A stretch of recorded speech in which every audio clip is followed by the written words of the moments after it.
تلنگانہ حج committee سے عازمین کے قافلے جو حج ہاؤس سے بسز کے ذریعے شمس آباد ایئرپورٹ روانہ ہوئے، مولانا سید متین علی شاہ قادری خطیب عیدگاہ گنبدان قطب شاہی نے جھنڈی دکھا کر تلبیہ کی گونج میں انہیں وداع کیا۔ اس موقع پر عازمین کے رشتہ دار، دوست احباب وداع کرنے کے لیے پہنچے تھے، ان میں بڑے جذباتی مناظر دیکھے گئے، ان کی آنکھوں میں آنسو رواں تھے۔ عازمین کی روانگی سے قبل مولانا سید متین علی شاہ قادری نے خطاب کیا اور کہا کہ قابل مبارکباد ہے عازمین جنہیں رب کعبہ نے حج جیسی عظیم عبادت کے لیے چن لیا ہے اور اس عبادت کی ادائیگی کے لیے آسانیاں بھی فراہم کر رہا ہے۔ انہوں نے کہا کہ عالم اسلام بھر سے جنہوں نے حج کا ارادہ کیا، جس میں مرد و خواتین، بڑے بوڑھے، نوجوان، کمسن ہیں، وہ کعبۃ اللہ پہنچ کر اس فریضے کو انہوا کی و دلجوئی سے ادا کر رہے ہیں۔ حرم پاک میں ان کا مجتمع ہونا ملی وحدت، قوت، مساوات اور بھائی چارگی کا درس دیتا ہے۔ انہوں نے کہا کہ عازمین حج کو چاہیے کہ ہر وقت توبہ و استغفار کے ساتھ دعاؤں کا اہتمام کریں۔ یہ دعائیں اپنی ذات، بال بچوں، والدین، رشتہ داروں کے علاوہ ملک و عالم اسلام کے لیے ہو۔ انہوں نے کہا کہ عازمین کا ایک ہی لباس میں مناسک کی ادائیگی اور عرفات، مزدلفہ و منی میں قیام کرنا میدان حشر کی یاد تازہ کرواتا ہے۔ مولانا متین علی شاہ قادری نے کہا کہ حج کی فرضیت 9 ہجری میں ہوئی اور آپ صلی اللہ علیہ وسلم نے 10 ہجری میں صحابہ کرام کے جمع غفیر کے ساتھ حج ادا کیا۔ حج جو کہ ایک مسلمان کے لیے اس کی زندگی میں ایک مرتبہ فرض ہے، بار بار حج کرنا نفل حج کہلائے گا۔ جو عازم حج کی ادائیگی میں پاکیزگی، حلال ذرائع اور دلجوئی و صبر کو شامل رکھے گا تو رب اس کی عبادت کو آسان بھی کرے گا اور قبول بھی فرمائے گا۔ یہ عبادت اس کے حق میں ایسا ہوگی جیسا کہ اس نے ابھی ماں کے پیٹ سے پیدا ہوا ہے۔ انہوں نے کہا کہ حج کا اجتماع مسلمانوں کو اتحاد ملی کی یاد دلوایا ہے اور اس عبادت کے دوران صبر و تحمل، زبان پر قابو، غصے پر ضبط کے ساتھ ایک دوسرے کی مدد و ہمدردی کا مظاہرہ کیا کرے۔ انہوں نے آداب زیارت رسول صلی اللہ علیہ وسلم پر بھی روشنی ڈالی اور کہا کہ عازمین کو چاہیے کہ جب شہر مدینہ پہنچے تو اپنے آپ کو اور لباس کو پاک و صاف رکھیں، خوشبو لگائیں، زبان پر درود و سلام ہو۔ انہوں نے حضور اکرم صلی اللہ علیہ وسلم کے ارشاد نقل کیا، جس نے میری قبر کی زیارت کی اس نے دراصل مجھ سے ملاقات کی۔ مدینہ شریف میں جب تک رہے پاک و صفائی کا خیال رکھے، مقامات مقدسہ کی زیارت کا اہتمام کرے۔ انہوں نے اس بات پر زور دیا کہ عازمین جب تک حرمین شریفین میں رہے تصویر کشی سے اپنے آپ کو دور رکھیں، خاص طور پر سوشل میڈیا اور دیگر امور سے بچیں۔ جناب محمد سلیم، صدر نشین حج کمیٹی تلنگانہ نے عازمین حج کو سعودی حکومت مکہ و مدینہ میں جو انتظامات کیے گئے اس سے واقف کروایا اور کہا کہ عازمین سفر کے دوران اپنے دستاویزات اور رقم کی حفاظت کریں۔ اس موقع پر قاری سید نور محمد شاہ قادری کی قرأت کلام پاک اور نعت شریف سے پروگرام کا آغاز ہوا۔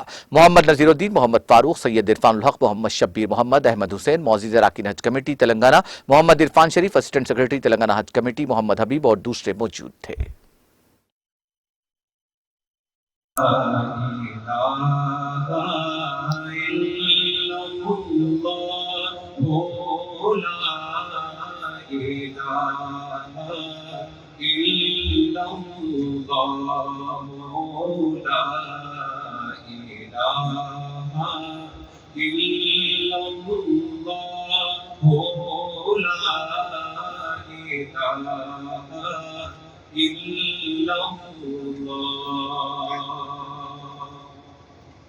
حسین پاک بھی ہے، حسین پاک سے پوچھا کہ کچھ بچا بھی ہے تو سر کٹا کے کہا لا الہ الا اللہ لا الہ الا اللہ لا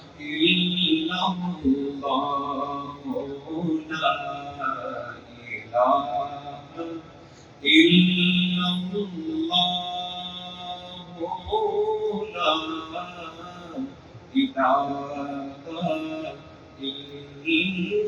اللہ محمد رسول كنا من الخاسرين ربنا اتمم لنا نورنا واغفر لنا انك على كل شيء قدير۔ باری تعالیٰ آپ کے بندے آج ایک نیت، ایک ارادہ اور ایک مقصد کے ساتھ ہمارے اپنے گھروں سے نکل کر، ہمارے حج سے نکل کر آپ کے گھر میں آ رہے ہیں۔ باری تعالیٰ کے سفر کو آسان فرما، ہمارے حجاج بھائیوں بہنوں کی عمر دراز فرما، صحت و عافیت عطا فرما۔ باری تعالیٰ حجاج کرام سے ہم یہ درخواست کرتے ہیں کہ وہاں پر ہماری جن بیاہی بچیوں کی شادی کے لیے دعا فرمائیے۔ باری تعالیٰ خاص طور پر ہماری بچیاں ارتداد کی طرف جا رہی ہیں، اسلام چھوڑ رہی ہیں، ان کے ثابت قدمی کے لیے دعا فرمائیے اور ہمارے نوجوانوں کے لیے صراط مستقیم پر صراط قدم کے لیے دعا فرمائیے. جناب الحاج محمد سلیم صاحب کی عمر دراز فرما, ان کی خدمت کو قبول فرما. ساتھ میں جتنے بھی یہ ہمارے آپ کے اراکین ہیں اور نائب صدر کارکن کام کر رہے ہیں, کئی ڈپارٹمنٹ کے, پولیس ڈپارٹمنٹ ہے, ٹرافک ڈپارٹمنٹ کی خدمت کر رہے, ان سب کی خدمت قبول فرمائیے. باری تعالیٰ سب کو صحت و عافیت عطا فرما. یا اللہ پوری دنیا میں امن و امن کا معاملہ فرما, ہندوستان میں مستحکم فرما, یہاں پر گنگا جنگی تہذیب کے استحکام عطا فرما. ہماری سنہری تلنگانہ ریاست کو ترقی عطا فرما. شہر حیدرآباد میں امن و سکون عطا فرما. باری تعالیٰ حجاج کرام کے اہل خانہ, عزیز و اقارب, بچے, آپ کے پوتے پوتیاں جو گھروں میں ان کو سب کو چھوڑ کر جا رہے, سب کی عمریں دراز فرما, سب کی حفاظت فرما. ہم سب کی جان, مال, ایمان کی حفاظت فرما. ہمارے حاجیوں کے وہاں پر مانگے ہوئے دعاؤں کو مقبول فرما. ربنا تقبل منا انك انت السميع العليم وتب علينا انك انت التواب الرحيم.